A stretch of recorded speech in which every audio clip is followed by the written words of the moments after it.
যারা আত্রাই নদী ভারতের বালুরঘাট হয়ে বাংলাদেশে প্রবেশ করে। সেই পানি থেকে বাংলাদেশকে বঞ্চিত করতে মাত্র 4 মাস আগে আত্রাই নদীর উপর বাঁধ নির্মাণ করে ভারত। এবার ভেঙে পড়েছে ভারতের সেই আত্রাই বাঁধ।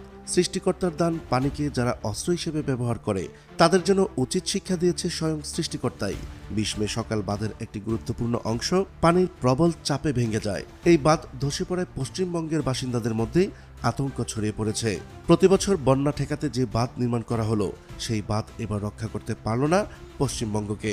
তবে প্রশ্ন উঠেছে, ভারতের আত্রাই বাঁধ ভেঙে যাওয়ায় বাংলাদেশে কি ধেয়ে আসছে বন্যা? তা জানাবো আজকের এই ভিডিওতে।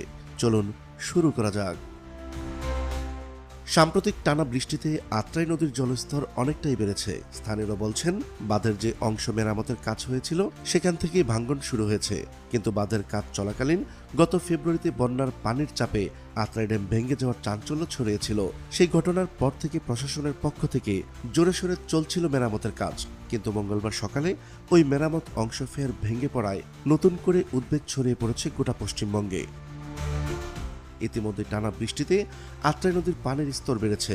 স্থানীয়দের আশঙ্কা, এভাবে পানি বাড়লে ড্যামের ক্ষতিগ্রস্ত অংশ পুরোপুরি ধসে পড়তে পারে। সেক্ষেত্রে নদীতে আচমকা পানি প্রবাহ বৃদ্ধি পাওয়ায় বাংলাদেশেও নেতিবাচক প্রভাব পড়বে বলে আশঙ্কা করা হচ্ছে। তবে মাত্র 1 বছর আগে প্রায় 30 কোটি টাকা ব্যয় করে ভারত নির্মাণ করে এই আত্রাই ড্যাম। বর্ষার শুরুতেই এই বাঁধ ভাঙ্গনে আতঙ্কে রয়েছেন আশেপাশের গ্রামের বাসিন্দারা। তারা আশঙ্কা করছেন, যদি দ্রুত ব্যবস্থা না নেওয়া হয় তবে পুরো বাঁধটি ধসে পড়ে পার্শ্ববর্তী গ্রামগুলো প্লাবিত হতে পারে। আত্রাই নদী যেহেতু বাংলাদেশে আবার প্রবেশ করে, সেহেতু ভারতীয় অংশে বাঁধ ধসে হঠাৎ পানি প্রবাহ বৃদ্ধি পেয়ে বাংলাদেশের নদীতেও বন্যা পরিস্থিতি সৃষ্টি করতে পারে বলে আশঙ্কা করা হচ্ছে। এদিকে নেত্রকোনা ও শেরপুরে ভয়াবহভাবে বাড়ছে নদ নদীর পানি। গত বছর ভয়াবহ বন্যা দেখেছিল দেশের উত্তর পূর্বাঞ্চলে। এরকম তলিয়ে গিয়েছিল নদীর তীরবর্তী অঞ্চল।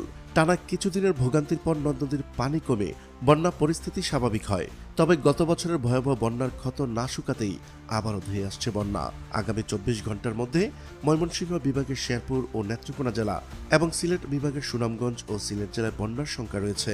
ভারতের মেঘালয় ও আসামে টানা ভারী বর্ষণের পানি উজান থেকে নেমে আসছে। পাশাপাশি শেরপুরে গত 4 দিনে থেমে থেমে বৃষ্টিপাতের কারণে জেলার নদ নদীর পানি দ্রুত হারে বাড়ছে। এর মধ্যে চেল্লাখালী নদীর পানি বিপদসীমা অতিক্রম করেছে। ময়মনসিংহ বিভাগের শেরপুর ও নেত্রকোনা এবং সিলেট বিভাগের সুনামগঞ্জ ও সিলেট জেলায় আগামী 24 ঘন্টার মধ্যে বন্যার সংখ্যা রয়েছে। প্রিয় দর্শক, আজ এই পর্যন্তই।